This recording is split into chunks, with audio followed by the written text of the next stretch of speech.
Thank you, Hannah, and thanks for having me in Shizhuzat community. And I have personally learned and gained a lot of network and insights myself, so I'm very honored to be here. Let me go over this side. It's a bit easier for me. So my name is Qian, and I'm from China, and I've lived in Europe for the last 16 years and in London for 11 years. Today, I'd like to share with you my journey of this 16 years and how it inspired me to write my first children's book. So here we go.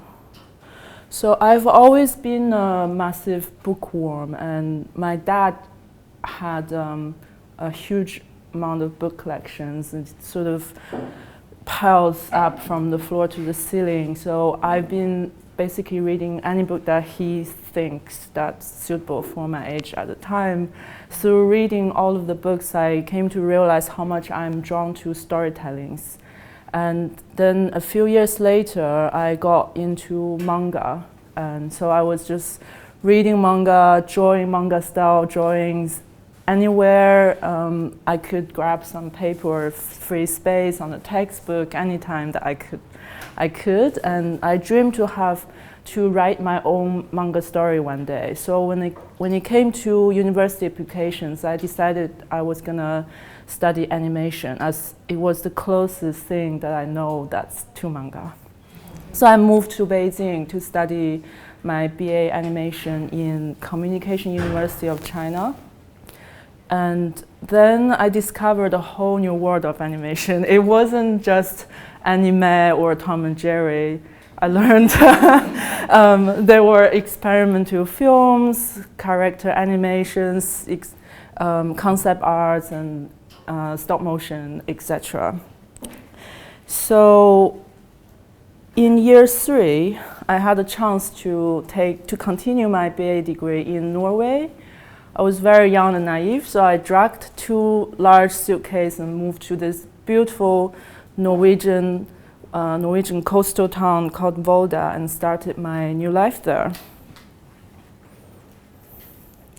So fast forward a few years, I was making my short film Shu in the animation workshop, Open Workshop in Viborg, Denmark. So Open Workshop they're still running it. It's the artist in residency program, and you can apply with your project. It could be short film or even actually manga or comic books.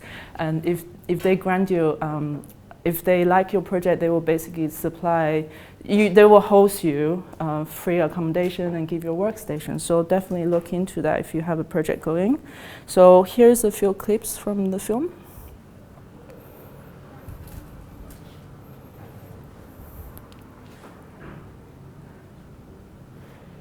So Shu tells a story about a young girl and her father living in poverty in London, 1905. And it was inspired by a real Shu doll from Museum of Childhood in Edinburgh. So when I saw this unique-looking Shu doll, it's quite ugly, really. It captured my heart, and I keep thinking, so who made this doll, and why did they make it, and who this doll belongs to? And so I made this short film in order to answer those questions. After the film is finished, it was screened around in the animation festivals. Quite often, people who've seen the film would come and talk to me and say, "It really reminded me of a children's book." So I think that kind of planted a seed in my mind.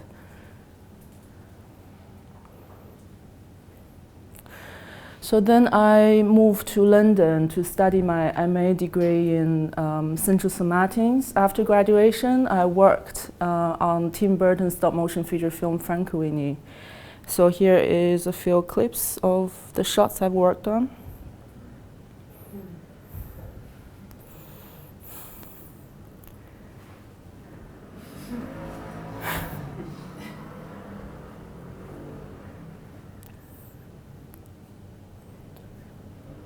So some of the shots actually take as long as a whole month. So I worked on this project for 14 months. I was doing roto prep and junior compositing in their post-production, in-house post-production department. It was a very amazing working experience, being there, hang out with people cross-discipline really, because they have the art department, the camera, DOP, and lighting. So being able to see how they built the puppet and set the scene and animating, it was a real treat. So after that job, I went freelancing in London and for years, and I've worked with all kind and all sizes of studios around, and I met many really amazing, talented, inspiring people, and I made a lot of friends. Some of them are here tonight. So in between freelance job, I like to work on personal illustration projects, including one of the longest running project called Tutti Frutti. So yeah, for as long as I can remember, always like drawing pretty girls with pretty dresses. So when I find myself with unpredictable amount of downtime in between freelance job, as some of you probably know, you never know when you get a job and how long your next job is coming, but it could also just come like next minute you get a call. So doing illustration projects makes more sense for me, and I started drawing those fruit ladies, and then I think this project's been going on for at least 5 years. I'm gonna just show you how it has evolved. So both in terms of styles, color palette, and I also started to experiment with printmaking and dressmaking, and animation making.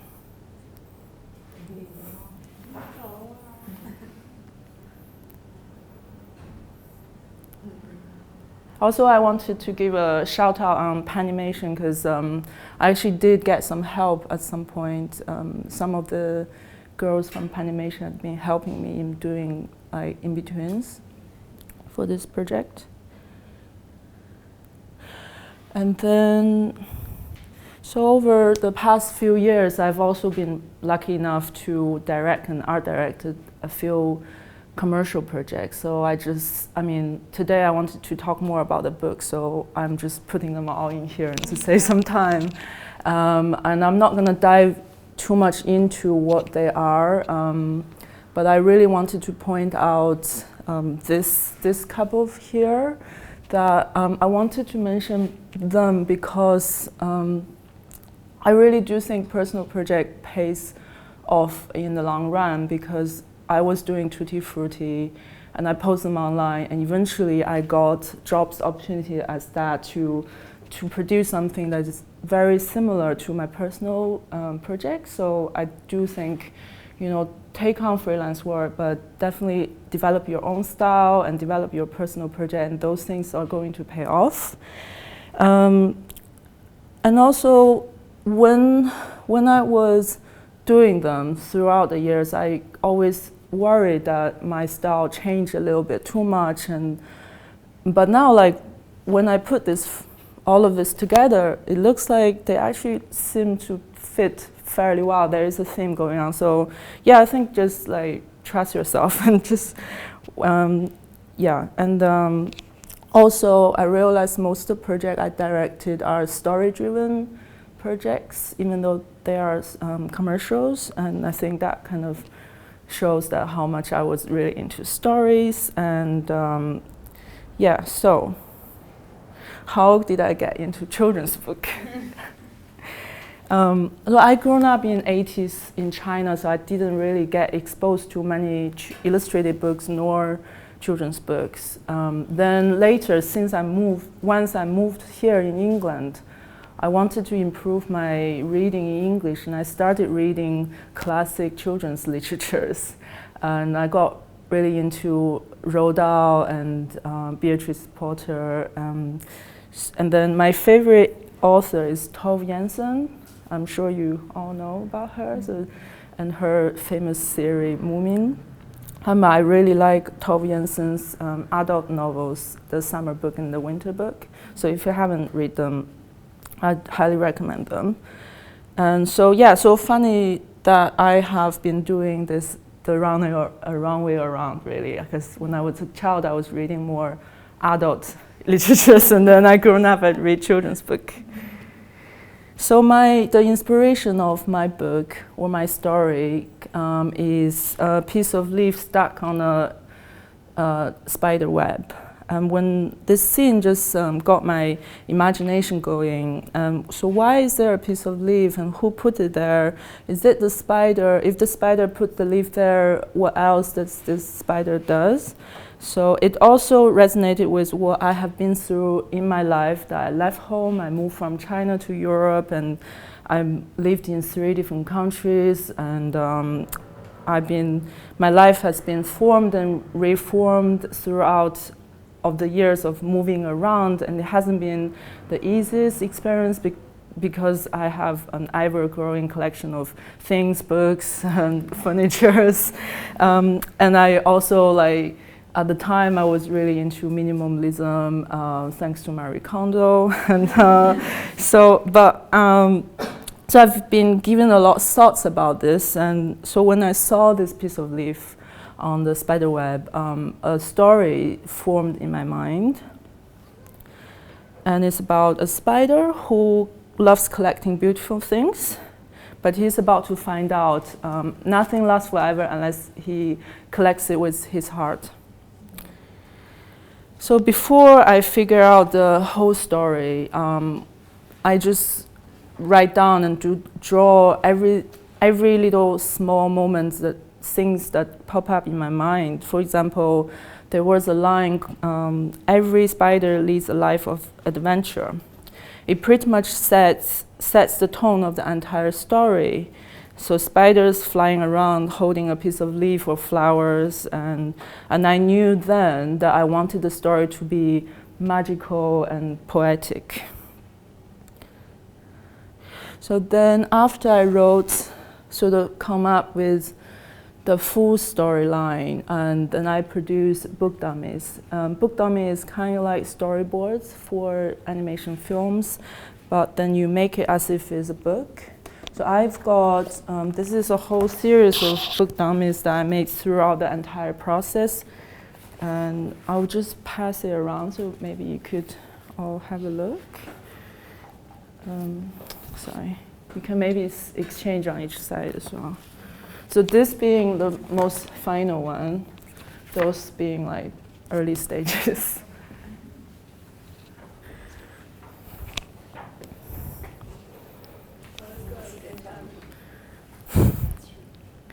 So yeah, so I took my story ideas in terms of like a book dummy like that to Bologna Children's Book Fair.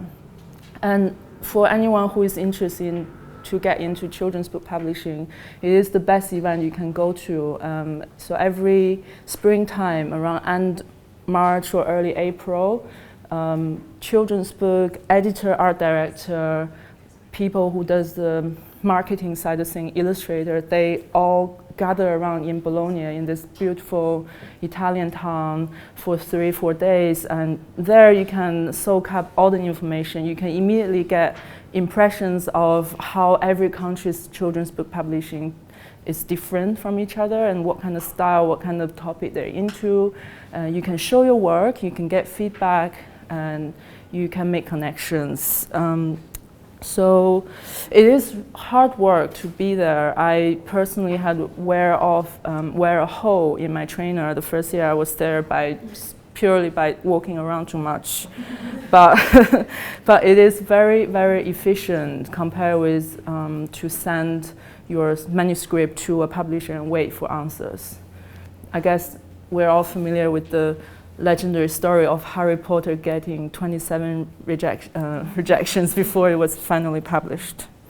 So during the fair, my story got both interest and rejections, but because I was showing my project to so many people within a very short amount of time, I quickly learned that it's very subjective whether this publisher likes your work or not, because every publishing house has their own set of style they like and also what they're looking for the next 2 years' time. So they always have a list what they're looking for. So if they don't want your story, it doesn't mean your story is necessarily bad. It's just that it doesn't fit with them.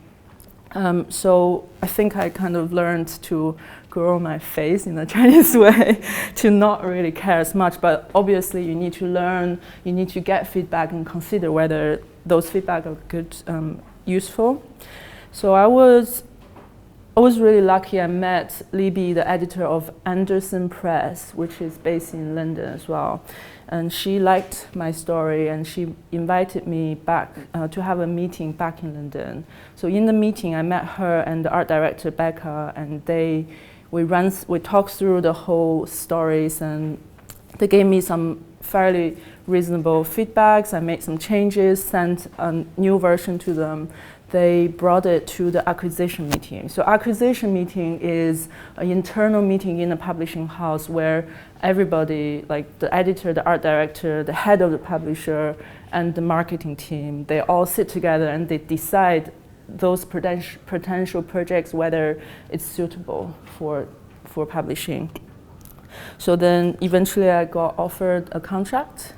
So after the contract is signed, then that's when I start working on the final colored artwork. So the initial story I presented was fairly intact. It wasn't changed too much. That was very lucky, because a lot of people do have to change a lot. And I really enjoyed collaborating with the editor and the art director throughout the process. So here is a couple of examples of what thought process went behind making of this book.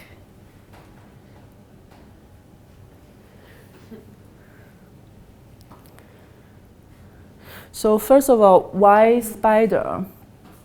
Because the story was inspired by a piece of leaf on spider web. So naturally I thought it would make sense to have a spider as the main character. And then I learned the spider also symbolizes perseverance. So that fits the story very well. And then I thought about the design style. It should have simplicity, so like a choice of having a simple form like a black dot, and the legs are designed in a way that it would work as leg or as arms whenever it's suitable. And it needs to be really expressive, because this story has no dialogue, and to express the feeling of the character by dialogue. So you can't express that by dialogue. So it kind of needs to come out as through the body language and the expression. So I gave him a pair of really big eyes. And it's like very much, I think my background of animation really helps me in terms of designing and animating, like posing this character. And coming up with a name for this character was the most challenging thing. The editor and me have been throwing to each other a lot of suggestions, but all of them doesn't sound quite right. And eventually we settled down on Stanley, based on Stanley Kubrick, because he was a collector and also a brilliant artist and filmmaker, and it suits this story very well. And also Stanley start with S, so Stanley the spider, it works quite well. And also the initial story, Olin had the spider as a character, but through the collaboration with the editor, I came up with a bunch of secondary characters. And what I learned from this process is that children often read their favorite books over and over again. So it's good to fit in a lot of more details, so that every time they read it, they will discover new elements and new things. And also leaving a lot of open-ended elements and sort of hidden storylines is very good for them, because that gives them a chance to come up with their own stories as they are reading the stories, reading the main storyline. Right. So researching for this project, I gathered a lot of images of plants and trees and flowers. I took the opportunities of the 100-day challenge on Instagram to draw plants every day. So quickly, I ran out of the ideas, and then I find myself going through the parks and start looking really closely to all the grasses and flowers and trying to find something interesting. And then all of a sudden I notice all the wildflowers I've never noticed before. So I think by doing this project, it inspired me to observe and appreciate small beauties around me, and just like how children would look at the world with fresh eyes, which is really amazing. So my favorite part of creating this story is where I try to combine the insects world and daily life in a creative way. I was not looking. For example, how Stanley uses a piece of leaf as an umbrella. It's like how children's imagination works. It's like kind of illogical, but it's random but fun. And I think my experience of working on some children's, so like one of the commercial I showed earlier, I didn't mention, it was a commercial to feature some kids' healthy snacks, and what they did is like they interviewed children. So the parents talked with children about fruits and vegetables and see what kind of story the children could come up with. So I think I learned, because I listened to a long stretch of the interviews and kind of get a grasp of how children's mind works through listening to those interviews. And so how is it different between making an animated film and picture book? So I mean, they are both storytelling devices and they share a lot of common things, but one major thing that stands out is the timeline. So a film has a fixed linear timeline, and at least in the traditional way of watching a film. We're not talking about AR or AVR here.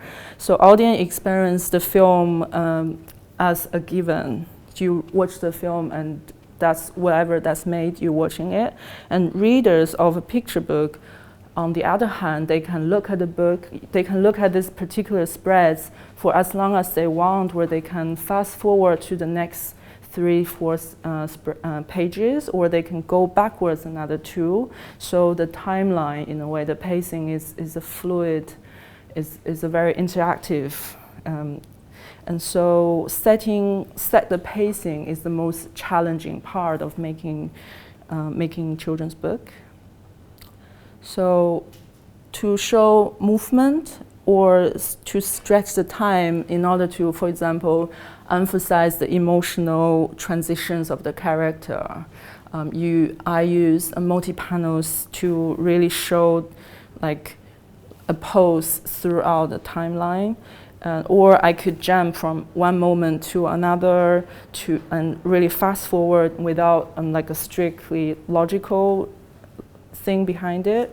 So for example, when the rain just first came, the raindrop is diagonals, and then the next page when his home collapsed, to show the speed, the raindrop is like vertical. So the contrast between these 2 frames will create a sense of speed. And I design line of actions before deciding what elements exist for the page. So what you see here is, in fact, the whole book. So by designing line of action, I could control where the audience eye look. And the final image will be clear and more readable, even if you fit in a lot of elements. And as I mentioned earlier, it's good to fit in a lot of elements for children's book.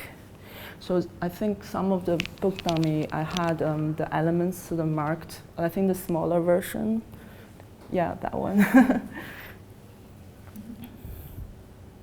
So yeah, for example, in this spreads, I want to create a sense that spiders are taking off to catch a leaf on the wind. So the line of action goes from left to right, lower from upwards. And then for this page, I want to keep the focus on the spider web. But I also want you to look at all the other characters that are looking at the spider web. So a spiral line will let your eye wander through, passing all the characters, but eventually focus on the web. So finally, the artworks are done, and then the books are printed, and you wonder what it's like to be published. Signing mountains of books, working wherever I want with flexible hours. Okay, so I probably contributed to this illusion myself on social media, but let's talk about the reality. So how does children's author illustrator make money? So once you sign a contract, you get essentially you get paid by royalty, which means every copy of your book you sell, you get a small cut of it. It's usually between 7 to 10% of, they say retail price, but quite often is what the price that the publisher sells to the bookshop or Amazon. So essentially you get 50p per copy you sell. But what you get is, when you sign a contract, usually an author would get a chunk of money. It's called advance. So this money, it comes from the future royalty, and they give you a lump sum, and if in the future your book sells more than that amount, you will get more money. If the sales doesn't go very well, it's below this lump sum, the advance, the publisher is not going to ask the money back. So it's pretty much like an investment. And then in UK, typically when you sign a contract, you sign off all the rights and all languages across all territory, which means the UK publisher would take your book and sell it to other countries, to other languages. And how long does it take a book to publish once your artwork is finished? It's usually between 1 to 2 years. So when I finished my artwork in 2016, October, and the book is out early 2018, that's like 1.5 months. So the conclusion of all of this information is basically, as a children's book author and illustrator, to make a reasonable living into continuously making books, and at least 3 books a year, and you have to really continue. So it's tough living. So yeah, hence I'm still in the animation workshop industry. No, it's because I love animation. But why do I want to write children's books?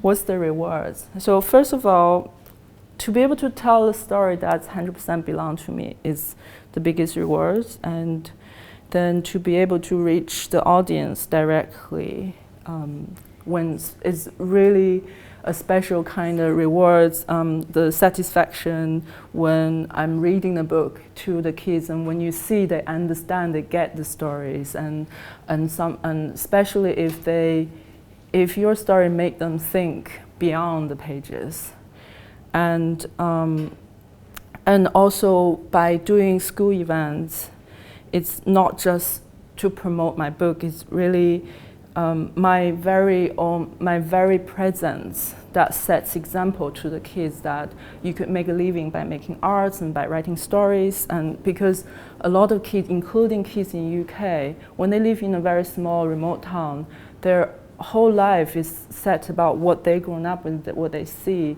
Like, for example, I went to a town called Skegness. I mean, you probably haven't really heard about it.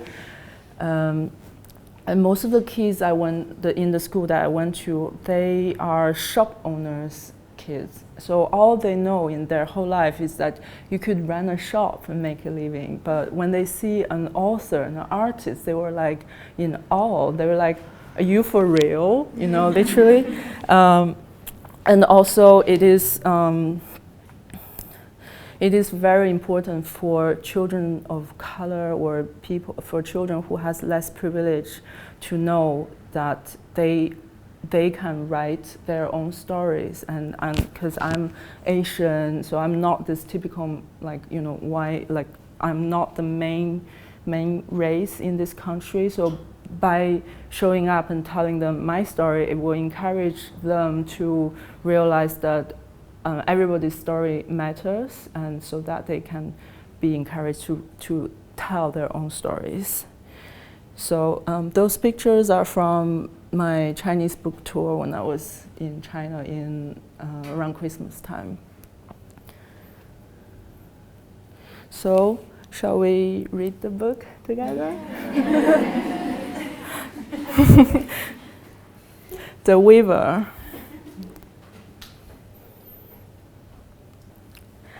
All spiders lead a life of adventure.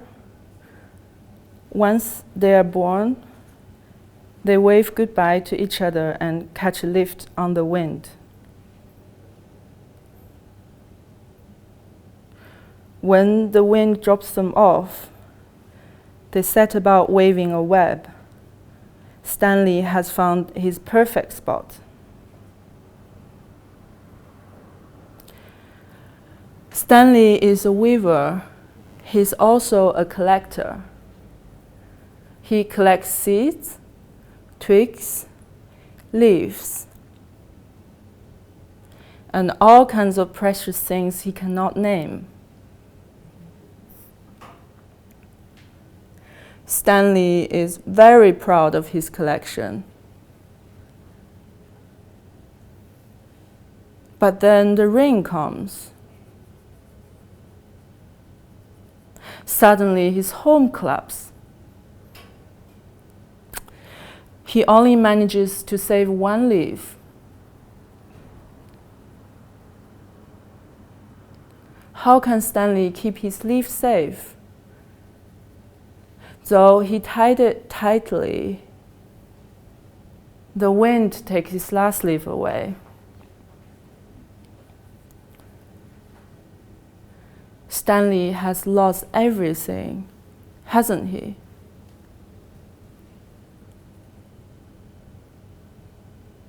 He waves through the night. In the morning, that's usually when kids just like, wow.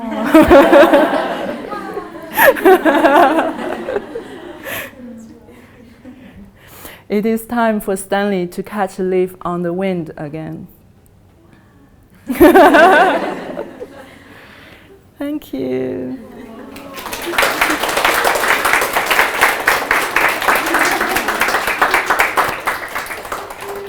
So this is my journey and how it inspired my first book. Thank you so much for going through it with me. So let's talk about the challenge for this month. So because I'm really into this idea of how can you combine your daily life to a different world. Hence here is the caterpillar. So I'd like you to try to be imaginative and playful and be humorous and combine this insects world and your daily life. And so it's February, it's time to put your New Year resolution to practice. So this caterpillar is working out. Maybe she's practicing yoga. Maybe she's doing crunches. And you don't need to stick to this initial pose. You can have her standing up to start with.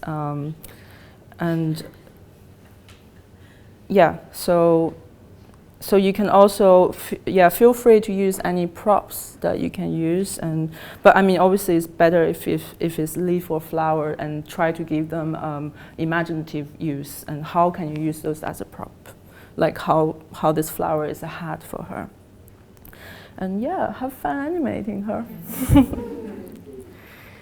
And so I was gonna show you some practical information about my book.